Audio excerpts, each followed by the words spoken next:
In this video, I'm gonna be walking through how to see saved Wi-Fi password on iPhone. So right now I will show you how you can easily find out all of your saved Wi-Fi passwords. First of all, make sure to update your iPhone to iOS 18 because these features is only available for iOS 18. So once you are in iOS 18, you will see this passwords app. Just launch the passwords app and then verify your Face ID. Once you successfully verified your Face ID, now just open this passwords app homepage. From this homepage, tap on Wi-Fi, and here you'll find the list of all saved Wi-Fi.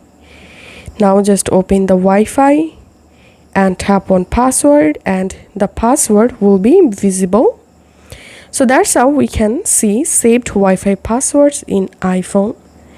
If this video helped you out, please leave a like and leave a comment down below. Thank you for watching.